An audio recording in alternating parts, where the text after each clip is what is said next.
Hello दोस्तों, सभी को मेरा नमस्कार। मैं राजेश चौधरी आप सभी का स्वागत करता हूं हमारे स्कूल के यूट्यूब चैनल मयूर ऑनलाइन क्लासेज के अंदर। तो भाई आज की क्लास के अंदर हम कुछ छोटे सवालों के बारे में बात करेंगे। जैसे अभी तक हालांकि हमारे वो ये चैप्टर वगैरह चल रहा है, लॉकडाउन की वजह से आपको पता है जितना ऑनलाइन से आप पढ़ सकते हो उतना पढ़ें, बाकी और कोई दूसरा उपाय नहीं है, वरना आपका समय ख़राब हो जाएगा। और इस टाइम के अंदर जो बच्चा पढ़ लेगा ना वही हमेशा आगे रहेगा, चाहे वो केवल एजुकेशन सेक्टर में नहीं, हर सेक्टर के अंदर, चाहे वो आपके कोई भी किसी प्रकार का बिजनेस वगैरह हो। जो इस टाइम पे जो आदमी या जो ये धीरे धीरे चल रहा है ना, वो अपने आप ही अपने साथ वालों को पीछे छोड़ देगा। तो इस टाइम का आप अभी बहुत ही अच्छे से यूज करो। और ऑनलाइन ही एक ऐसा तरीका है जिससे आप पढ़ सकते हो यूट्यूब पर, है ना। और यूट्यूब है, कई प्रकार के ऐप है, तो उनको छोड़ो। हमारे वैसे क्लासेस चल रही है तो इन पर सारा कुछ आपको मिल जाएगा। तो आज देखो कुछ हमारा छोटा सवाल है। जैसे हमारे जो पहला चैप्टर है उसमें से बोर्ड में आ भी चुका है ये। एक तो आपके होता है विद्युत द्विध्रुव, बिल्कुल बेसिक चीज़ है एकदम, विद्युत द्विध्रुव। इसको भाई कहते हैं इलेक्ट्रिक डाइपोल, इलेक्ट्रिक डाइपोल, है ना।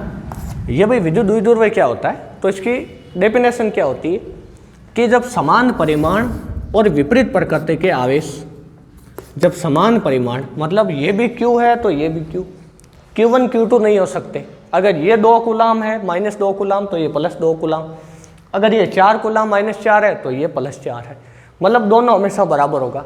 अब देखो इसके अंदर ये जो विद्युत द्विध्रुव है, यानी इस प्रकार का जो सिस्टम है, इसी को क्या कहते हैं वास्तव में विद्युत द्विध्रुव है कि जब समान परिमाण के और विपरीत प्रकृति के आवेश एक दूसरे से अल्प दूरी पर स्थित होते हैं तो इसे क्या कहते हैं, विद्युत द्विध्रुव कहते हैं। ये हमारे जब आगे हम जब हमने चौथा वगैरह चैप्टर पढ़ा था ना, धारिता वगैरह वाला, तो उसके अंदर हमने पराविद्युत पदार्थ वगैरह बारे में पढ़ा था। उस समय ये विद्युत द्विध्रुव बहुत काम के होते हैं।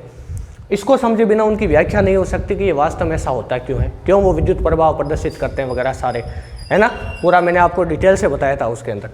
तो ये आपका -Q है, ये +Q है, दोनों परिमाण में बराबर होने चाहिए, प्रकृति में विपरीत होने चाहिए। तो विद्युत द्विध्रुव क्या हो गया, विद्युत द्विध्रुव की डेफिनेशन ये हो गई कि जब दो समान परिमाण और विपरीत प्रकृति के आवेश एक दूसरे से अल्प दूरी पर स्थित होते हैं तो इस निकाय को क्या कहते हैं, विद्युत द्विध्रुव कहते हैं। इसके बीच की दूरी हम D या 2a मान सकते हैं, आपकी मर्जी है जिस हिसाब से, है ना। तो ये विद्युत द्विध्रुव का आपके चित्र हो गया। अगर ऐसा सवाल आ जाए तो इसकी डेफिनेशन लिखनी है, उसके बाद में आपको ये डायग्राम बनाना है। अब इसके एग्जाम्पल क्या हो सकते हैं, बिल्कुल एकदम, यानी ये बिल्कुल एकदम रियलिस्टिक चीज़ है, कोई कल्पनाशील चीज़ नहीं है। अब देखो इसमें एक तो HCl हो सकता है, एक NaCl हो सकता है, एक आपका KCl हो सकता है। ये सारे विद्युत द्विध्रुव होते हैं, है ना। और जो विद्युत द्विध्रुव है ना, वो विद्युतीय रूप से उदासीन होता है। मतलब HCl एक अणु है, तो ये अणु जो है वो विद्युतीय रूप से उदासीन होता है। क्यों? क्योंकि जब दोनों का योग करेंगे ना तो ये टोटल जो आवेश है वो कितना हो जाएगा, 0 हो जाएगा, और ये अणु उदासीन होगा। लेकिन इसमें ऐसा कुछ होता है H+ और Cl-, तो दोनों पे आवेश परिमाण में इस पे माइनस है और इस पे प्लस है ना। तो वो आवेश का इलेक्ट्रॉन सिद्धांत इसके अंदर लगा सकते हो चाहो तो आप। तो इसमें प्लस है, इसमें माइनस है, मतलब दोनों में जो आवेश है वो परिमाण में तो बराबर है लेकिन प्रकृति में विपरीत है, और इसलिए ये क्या है, एक विद्युत द्विध्रुव है। अब CO2 अध्रुवीय अणु है, आपको पता हो तो पराविद्युत पदार्थ वाला जो टॉपिक है उसके अंदर मैंने आपको बताया था, कॉपी के अंदर लिखवा भी रखा है, तो वहाँ जाकर देख सकते हो आप, है ना। तो ये हो गया आपका विद्युत द्विध्रुव। अब एक होता है विद्युत द्विध्रुव आघूर्ण, मतलब इसका कहने का मतलब ये है कि विद्युत द्विध्रुव आघूर्ण वास्तव में क्या है कि जैसे इसको पहले तो P से बताते हैं, और इसकी डेफिनेशन होती है कि एक आवेश का परिमाण इंटू दोनों आवेशों के बीच की दूरी के गुणनफल को क्या कहते हैं, विद्युत द्विध्रुव आघूर्ण कहते हैं। इसको P से डिनोट करते हैं भाई, किससे डिनोट करते हैं, P से, विद्युत द्विध्रुव आघूर्ण, विद्युत द्विध्रुव आघूर्ण, द्विध्रुव आघूर्ण।